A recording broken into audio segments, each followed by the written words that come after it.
Hi friends, ನಾವಿವತ್ತೊಂದು easy ಮೆಥಡಲ್ಲಿ kitchen ಕಾಂಪೋಸ್ಟ್ನ ಯಾವ ಥರ ನಾವು ಗಿಡಗಳಿಗೆ ಕೊಡ್ಬೋದು, ಹಾಗೆ ತರಕಾರಿ ಮತ್ತು ಹಣ್ಣುಗಳನ್ನ ಯಾವ ರೀತಿ ನಾವು ಬೆಳ್ಕೋಬೋದು ಅನ್ನೋದನ್ನು ತೋರಿಸ್ತೀನಿ. ಬನ್ನಿ, ನಾನು ನಿಮ್ಮ Hema. Welcome back to my YouTube channel AM garden. ನೀವೇನೇನು ನೋಡ್ತಾ ಇದ್ದೀರಾ, ಚೇಪೆಕಾಯಿ ಗಿಡದಲ್ಲಿ ಮಗ್ಗುಗಳು ಯಾವ ರೀತಿ ಬಂದಿದೆ ಅಂತ, ಅದನ್ನು ನಾನು ಆಲ್ರೆಡಿ ಕಿಚನ್ ಕಾಂಪೋಸ್ಟ್ ಹಾಕಿ ಮಾಡಿದ್ದೀನಿ. ಅದಕ್ಕೇನೆ ನಾನು ನಿಮಗೂ ತೋರಿಸೋಣ ಅಂತ ನಾನು ವಿಡಿಯೋ ಮಾಡ್ತಾಯಿದ್ದೀನಿ. ದಯವಿಟ್ಟು ಎಂಡ್ವರೆಗೂ ನೋಡಿ, ನೀವು ಮಾಡಿ ನೋಡಿ. ನನ್ನ ಎಕ್ಸ್ಪೀರಿಯೆನ್ಸ್ನ ನಿಮ್ಮ ಹತ್ರ ನಾನು ಶೇರ್ ಮಾಡ್ತಾಯಿದ್ದೀನಿ. ನೋಡಿ ಯಾವ ಥರ ಕಾಯಿ ಬಿಟ್ಟಿದೆ ಅಂತ ನಿಮಗೂ ಗೊತ್ತಾಗುತ್ತೆ. ಹಾಗೆಯೇ ನಾವು ಗೊಬ್ಬರ ಕೊಡದೇ ಇದ್ದರೆ ಯಾವ ರೀತಿ ಗಿಡದಲ್ಲಿ ಕಾಯಿಗಳು ಯಾವ ರೀತಿ ಆಗುತ್ತೆ ಅನ್ನೋದನ್ನು ನಾನು ಯಾವುದೇ ರೀತಿ ಇದಕ್ಕೆ ಗೊಬ್ಬರ ಕೊಟ್ಟಿಲ್ಲ. ಹಾಗೆಯೇ ತುಂಬ ಕಾಯಿ ಬಿಟ್ಟಿತ್ತು, ಎಲ್ಲ ಉದುರೋಗಿ ಬಿರೋ ಕಾಯಿಗಳನ್ನು ನೋಡಿ ಈ ಥರ ಆಗಿದೆ. ಅದಕ್ಕೆ ಇದನ್ನೆಲ್ಲ ತೆಗೆದ್ಬಿಟ್ಟು ಇದಕ್ಕೆ ಒಂದು ಗೊಬ್ಬರ ಕೊಡ್ತೀನಿ. ಹಾಗೆಯೇ ಇದರಲ್ಲಿ ಬೇರೆ ಗಿಡಗಳು ಇರೋದ್ರಿಂದ ಇದೆಲ್ಲನೂ ಅದು ಗಿಡಗಳು ಹಾಳು ಮಾಡಿದೆ. ಅದರಿಂದ ಅದನ್ನೆಲ್ಲ ಟೊಮೆಟೊ ಗಿಡಗಳನ್ನ ನಾನು ತೆಗೆದುಬಿಡ್ತಾಯಿದ್ದೀನಿ. ಹಾಗೆಯೇ ಅದರಲ್ಲಿರೋಂಥ ಟೊಮೆಟೊನ ಹಾರ್ವೆಸ್ಟ್ ಮಾಡ್ಕೊತಾ ಇದ್ದೀನಿ. ಹಾರ್ವೆಸ್ಟ್ ಮಾಡಿಕೊಂಡು ಇದರಲ್ಲಿರೋಂಥ ಟೊಮೆಟೊ ಗಿಡಗಳನ್ನ ನಾನು ತೆಗೆದುಬಿಟ್ಟು ಇದಕ್ಕೆ ನಾನು ಗೊಬ್ಬರ ಕೊಡ್ತಾಯಿದ್ದೀನಿ. ನಾವು ಕಿಚನ್ ವೇಸ್ಟು ಹಾಕೋದ್ರಿಂದ ನಾವು ನೀರು ಹಾಕೋವಾಗ ನೋಡ್ಕೊಂಡು ನೀರು ಹಾಕ್ಕೋಬೇಕು. ತುಂಬ ನೀರು ಹಾಕಬಾರ್ದು, ಯಾಕೆಂತಂದರೆ ಆಲ್ರೆಡಿ ಕಿಚನ್ ವೇಸ್ಟಲ್ಲಿ ತೇವಾಂಶ ಇರುತ್ತೆ. ಹಾಗೆಯೇ ನಾವು ತುಂಬ ನೀರು ಹಾಕಿದ್ರೆ ಬೇರುಗಳು ಕೊಳ್ತೋಗೋ ಚಾನ್ಸಸ್ ತುಂಬ ಇರುತ್ತೆ. ನಾವು ನೋಡಿಕೊಂಡು ನೀರನ್ನು ಹಾಕಬೇಕು. ಹಾಗೆ ಡ್ರೈನೇಜ್ ಹೋಲು ಕ್ಲೀನಾಗಿರಬೇಕು. ನಾವು ಹಾಕಿದ ನೀರು ಕೆಳಗಡೆ ಬಂದುಬಿಡಬೇಕು, ಆ ಥರ ಡ್ರೈನೇಜ್ ಹೋಲ್ ಇರಬೇಕು. ನೋಡಿ, ಇದರಲ್ಲಿರೋಂಥ ಗಿಡಗಳನ್ನೆಲ್ಲ ನಾನು ತೆಗಿತಾ ಇದ್ದೀನಿ. ಹಾಗೆಯೇ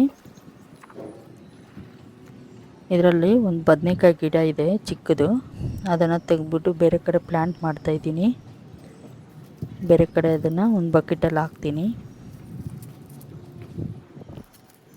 ಹಾಗೆಯೇ ಯಾವುದೇ ಕಾರಣಕ್ಕೂ ಇದರ ಬುಡಕ್ಕೆ ನಾವು ಕಿಚನ್ ವೇಸ್ಟ್ನ ಹಾಕಬಾರ್ದು. ಹಾಕಿದ್ರೆ ಗಿಡ ಡ್ಯಾಮೇಜ್ ಆಗುತ್ತೆ. ನೋಡಿ, ಈ ಥರ ದೂರದಲ್ಲಿ ಸ್ವಲ್ಪ ಮಣ್ಣನ್ನು ಸುತ್ತಲೂ ತೆಗೆದುಬಿಟ್ಟು ಬುಡದಲ್ಲಿರೋಂಥ ಬೇರುಗಳು ಯಾವುದೇ ಕಾರಣಕ್ಕೂ ಡಿಸ್ಟರ್ಬ್ ಆಗ್ದಿರ ನೋಡಿ ಈ ಥರ ಮಣ್ಣನ್ನು ಸುತ್ತಲೂ ತೆಗೆದ್ಬಿಟ್ಟು ಇದಕ್ಕೆ ನಾನಿವಾಗ ಕಿಚನ್ ಕಾಂಪೋಸ್ಟ್ನ ಫಿಲ್ ಮಾಡ್ತೀನಿ. ನೋಡಿ, ನನ್ನ ಹತ್ರ ಆವಾಗ ರೆಡಿ ಮಾಡಿ ಇಟ್ಕೊಂಡಿದ್ದೀನಿ ಕಿಚನ್ ವೇಸ್ಟು.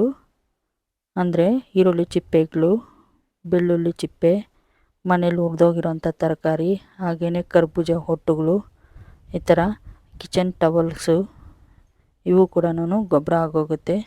ಮನೇಲಿ ಉಳಿದೋಗಿರೋಂಥ ತರಕಾರಿನ ನಾವು ಆಚೆ ಬಿಸಾಕ್ತೀವಿ.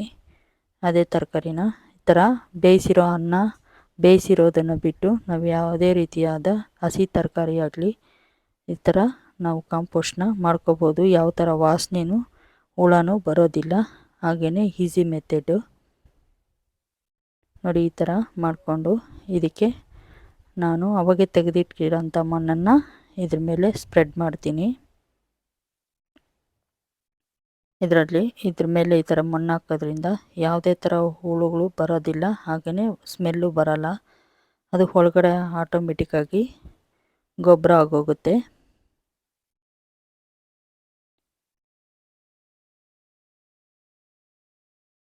ನಾವು ಯಾವುದೇ ಕಾರಣಕ್ಕೆ ಕಿಚನ್ ಕಾಂಪೋಸ್ಟ್ನ ಡೈರೆಕ್ಟಾಗಿ ಬುಡಕ್ಕೆ ಹಾಕಬಾರ್ದು. ನೋಡಿ, ನನ್ನ ಹತ್ರ ಸ್ವಲ್ಪ ಹಸುವಿನ ಗೊಬ್ಬರ ಇತ್ತು. ಹಸುವಿನ ಗೊಬ್ಬರ ಮತ್ತು ಬೋನ್ ಮಿಲ್ನ ನಾನು ಮಿಕ್ಸ್ ಮಾಡಿ ಗಿಡಕ್ಕೆ ಕೊಡ್ತಾಯಿದ್ದೀನಿ. ಯಾವುದೇ ತರಕಾರಿ ಆಗಲಿ ಹೂವು ಹಣ್ಣು ಆಗಲಿ ನಾವು ಈ ಥರ ಕಾಂಪೋಸ್ಟ್ನ ಒಳಗಡೆ ಹಾಕಿ ಸ್ವಲ್ಪ ಅದ್ರ ಮೇಲೆ ಮಣ್ಣು ಹಾಕಿ ನಾವು ಬೀಜ ಇಟ್ಟು ಗಿಡ ಹಾಕೋಷ್ಟ್ರದ್ರೊಳಗೆ ಅದು ನಮಗೆ ಗೊಬ್ಬರ ರೆಡಿಯಾಗಿರುತ್ತೆ. ಹಾಗೆಯೇ ನಾವು ಇಟ್ಟಿರೋಂಥ ತರಕಾರಿನೂ ಚೆನ್ನಾಗಿ ಬರುತ್ತೆ.